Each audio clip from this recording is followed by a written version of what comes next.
Crossroads. Each week, Chevrolet presents a true story based on the actual experiences of American clergymen, pastor, priest, or rabbi. The men who give inspiration and guidance to people at the crossroads of life. Tonight, The Man Who Walked on Water, starring William Prince and Maureen O'Sullivan in a story of Reverend David Alexander Day.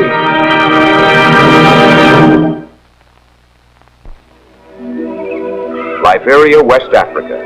It was here that the Reverend David Alexander Day came to establish his church.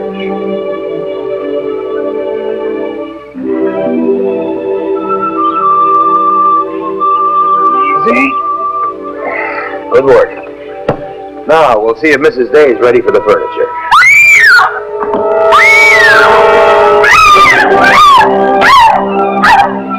Honey, stop it. It's dead now. It can't hurt you. Oh, David, it's so horrible.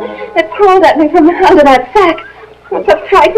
I think you got the best of the encounter from the looks of the scorpion. Oh, I don't want to look at it. Oh. Will you keep your eyes on that corner of the room? I'll get it out of here. Oh.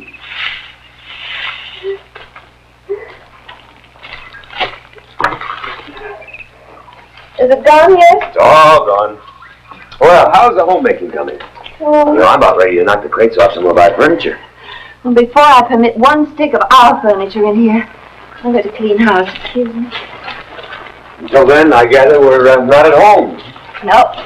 Only the scorpions, centipedes, and other scoundrels of their stripe. You know, that may prove a little awkward because I believe we're about to receive a call from our neighbors. Oh, no. Oh, dear. You're right. Why couldn't they have waited until I was ready? I'm sure the Reverend's wife will look very acceptable to them, just as she is.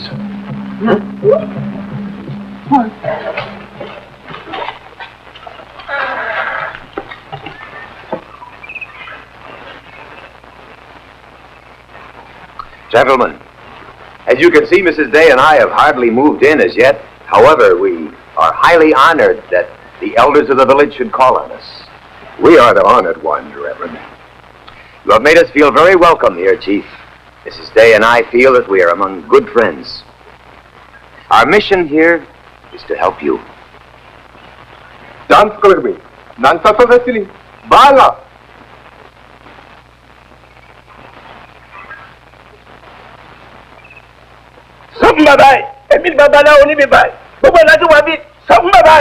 What is he saying? That he's spiritual boss here. His family's had the job for hundreds of years. His fetishes will protect the people. And you will only confuse and mislead the people. I understand the witch doctor's words. He is the one who would mislead your people with superstition and black magic. In America, we do not believe in fetishes. Our faith rests in one God, and not in a crude doll that someone tells us has magic power. Sankalu, bala didi, nak kasubulili, banda. Kai! Nini ba ikosi? Kosi na nini? Emini koni atari ajala kulo kosi na batin bi bai. Songo! What's he saying? No fire touched this house. The fetish is his insurance policy.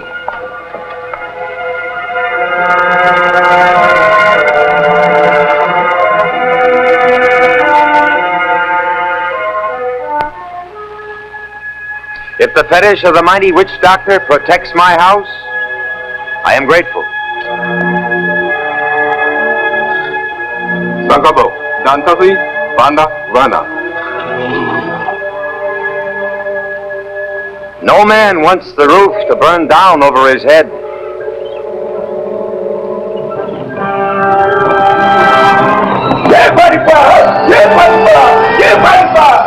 Witch man, what happened? Pookie Rumsuku. Can it be that I see my house burning down? Why doesn't the fetish stop it?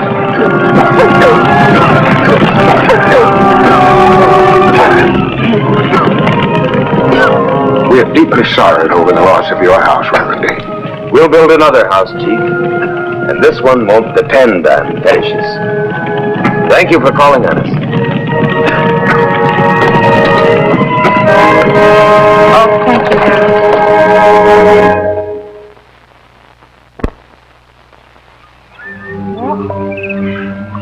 I guess that's one way to clean house. Oh, I had to do it.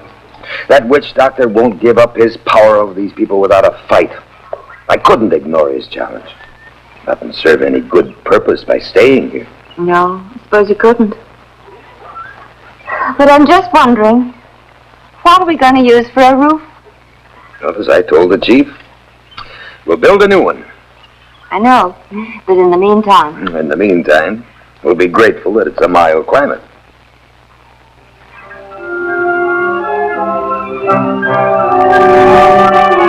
Is it? Oh,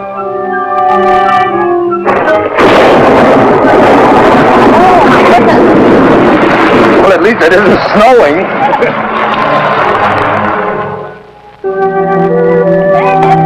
David, Mail. The river steamer must have stayed off the sandbars this trip. Huh? Quite a tight schedule for a change. I was waiting right there by the riverbank.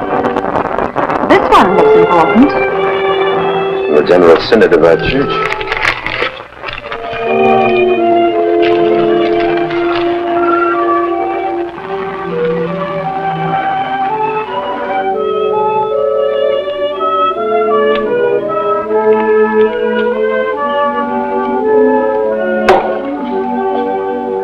David, how wonderful. You think so? Oh, of course I think so. A congregation of your own? In Pekin, Illinois. Well, what's wrong with Pekin, Illinois? Nothing I know of. Nothing I want to know of. May I ask you a question, Mrs. Day? Did you have any part in this offer chasing us all the way to West Africa? Yes, I spoke to my uncle before we left New York. David, are you sure this is the Lord's work? Being a lumberjack, a carpenter? I shouldn't be this obvious and remind you that our father's only begotten son was a carpenter. Not that I'm casting myself in any such image, honey. But I'm doing the work I want to do. I thought you understood that. Yes. And I understand something else. Must be pretty serious. I understand that you belong where you do the most good. I agree. You agree to what? I agree to the proposition that I belong where I'll do the most good. And where that is remains a matter between myself and my Lord.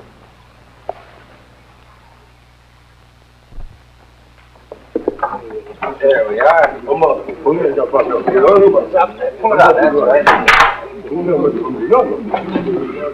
There it is.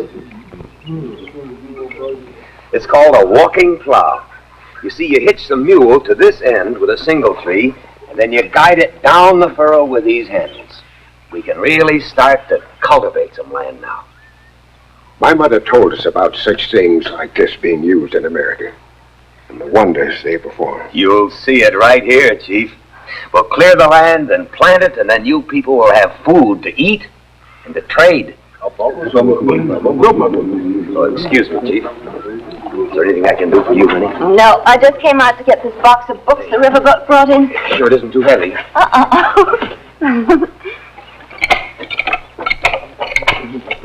You'll get the hang of it.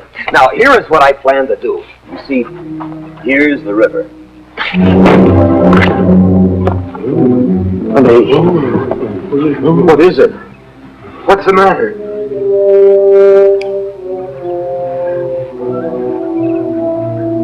I don't know.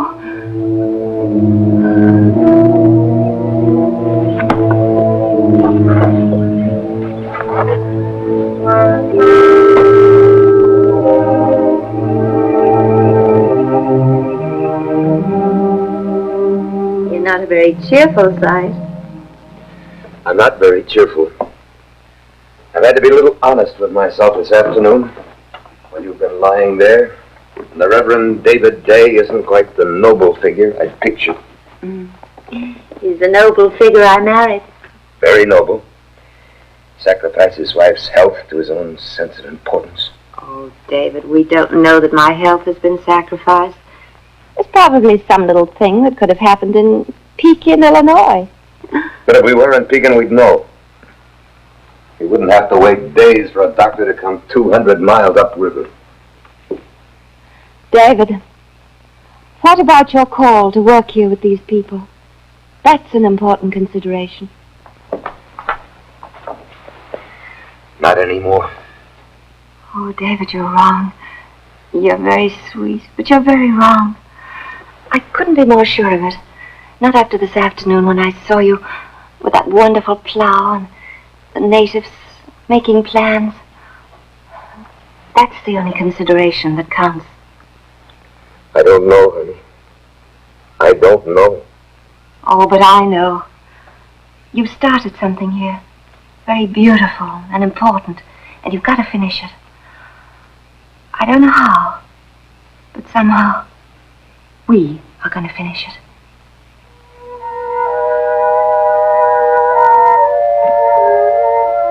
Harold Edgar. Thank you, Harold. Put up pictures tonight? No. Mrs. Day is resting.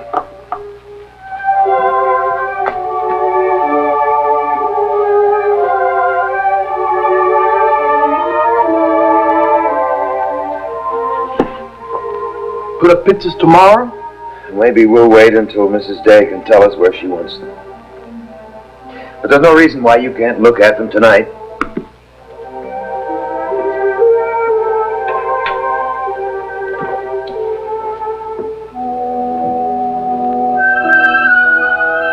Oh, Reverend Sir. Yes, that's Daniel in the lion's den. And the lions wouldn't eat him because he had faith in the Lord. That's right.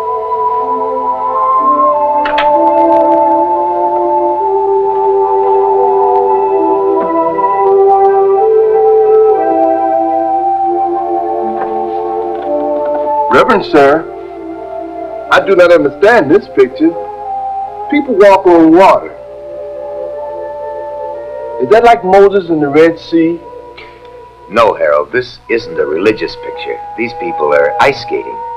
You see, in America, it gets very cold part of the year, and the rivers and lakes freeze over like this. And we have skating parties. People walk on water? Well, frozen water. See, you've lived on the equator all your life, so this is something that you've never experienced. But when water freezes, it can be solid as the floor.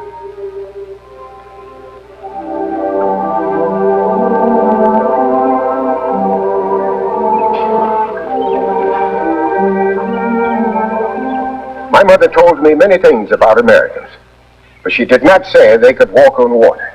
Well, the Reverend Sir said they do. If the Americans can walk on water, why do they come up the river in boats? We've seen them fall into the river, but we've never seen them walk on the water. You take this back to the Reverend Day's house. Say nothing to him about it, and then return here to your father. We've trusted the Reverend Day.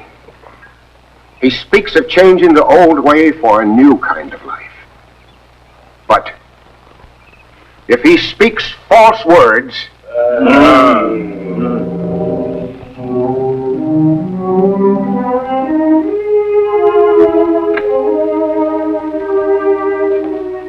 don't know what's going on around here. I can't find Harold Edgar anyplace. I'm afraid you have bigger worries than the whereabouts of a native servant. You're going to lose Mrs. Day. But meanwhile, we've to get her downriver to my clinic where she can get some kind of proper attention.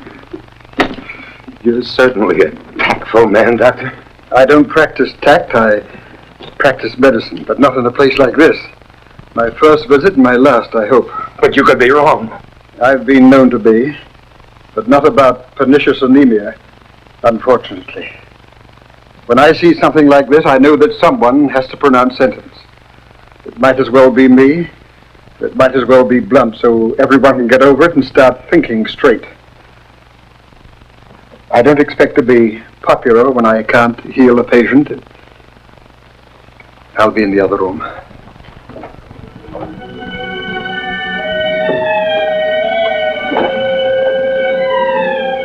It would have been the same. Pekin, Illinois. I can't forgive you. Don't think for a moment that I'm going to let you.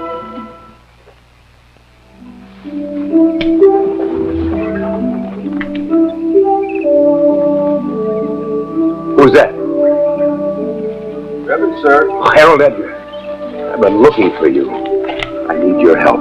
We have to pack our things and close the house. I can't work for you. It's ruled. Ruled? Who ruled? You can talk to me, can't you? Well, why? You can tell me that much anyway. The fetish, Reverend, sir. The fetish. No, wait. Harold Edgar, listen to me.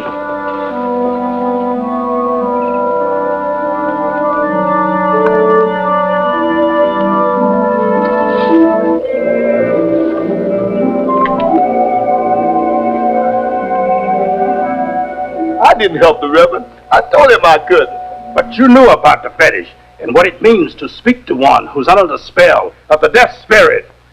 You think it cannot find you here in this house, you fool? Your head is filled with the lies of this false tongue. The fetish means nothing to you. Say it, no! You'll learn the wisdom of your people, and you will see this false tongue running in terror, and be sure you do not run along beside it. We found it hanging in the window. Mrs. Day had been taking a rest, and I was in another part of the house. When I looked in on her about 3 o'clock, it was there. Well, it almost makes a complete picture. But I don't understand of what. I'm a pariah in this village, that much is certain. These witch doctors don't miss a thing. You've been treading on his toes, no doubt. That's the answer. As soon as he found out that Mrs. Day was ill, he was ready with the fetish. He can't lose. I don't understand. You wouldn't. You're too wrapped up in the brotherhood of man. But at the risk of disillusioning you, can you imagine what will happen with those natives when they see Mrs. Day carried out of this house tomorrow? But he had no way of knowing how seriously she was ill. It wouldn't matter. If she recovered, he had claimed the fetish was only a warning. Just showing his muscles. But the way things are turning out, you and what you stand for are taking a licking. Maybe I am. But not what I stand for. The church will send another missionary out here. He won't have a prayer, if you'll pardon the expression. The witch doctor will be boss. I know how you feel. Out here, the practice of medicine is almost a losing battle, too. Doctor, you're wrong. David's going to win this battle.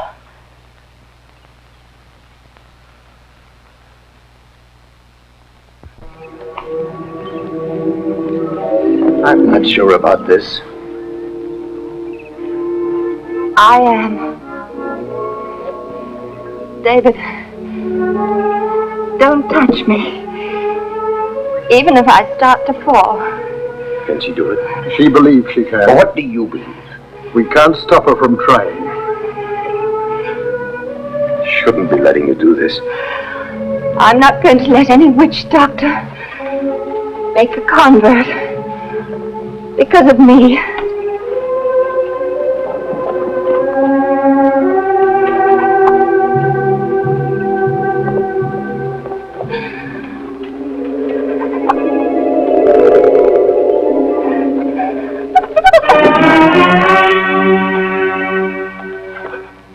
No, I'm all right. Just twisted my ankle.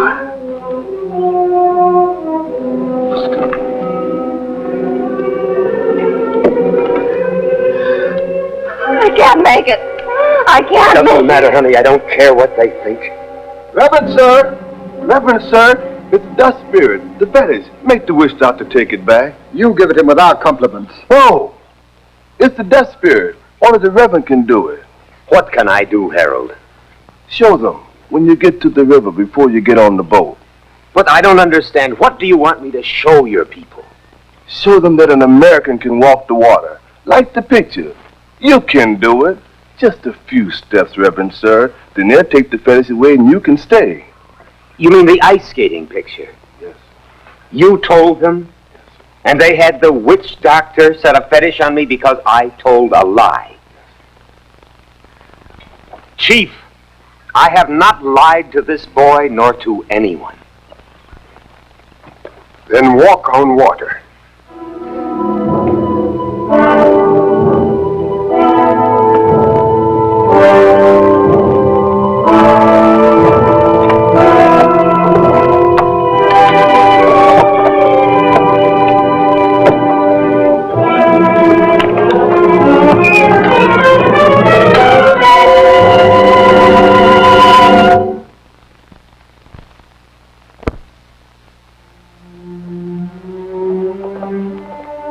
Sorry to be so long, Doctor. The ice machine broke down. I can't do anything about the weather in Liberia, Mrs. Day, but here's an ice pack. It may make you more comfortable.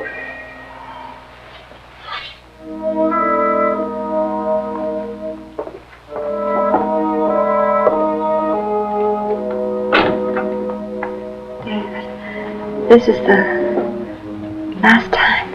You can't say that. I want you to promise that you'll go back. Take the money, what's left of the insurance, and go back up the river. Redeem your word with Harold Edgar and his people. They expect me to walk on water.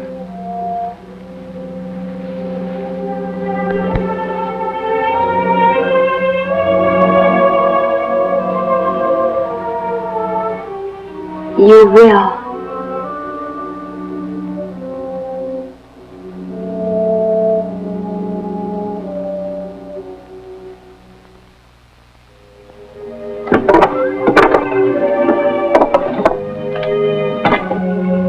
Come on, Harold. You gotta get this engine hooked up.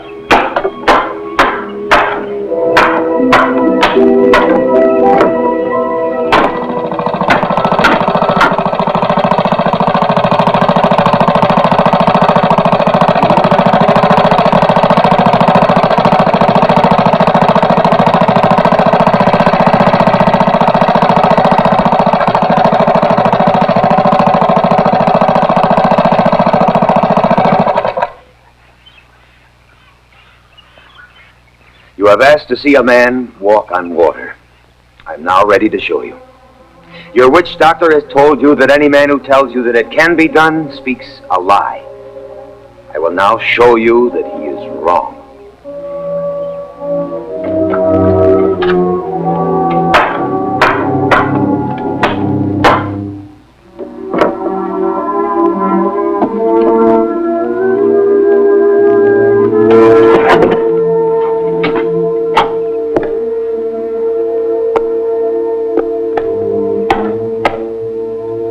But you don't believe that it is water?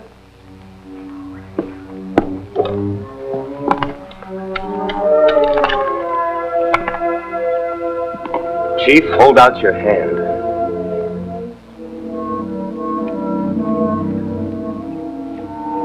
What is in your hand? It's water. Taste it.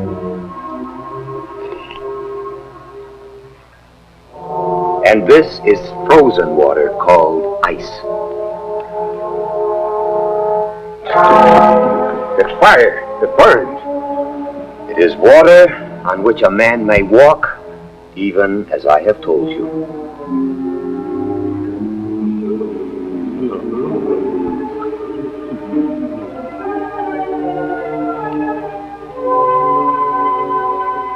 America is wonderful. God is wonderful.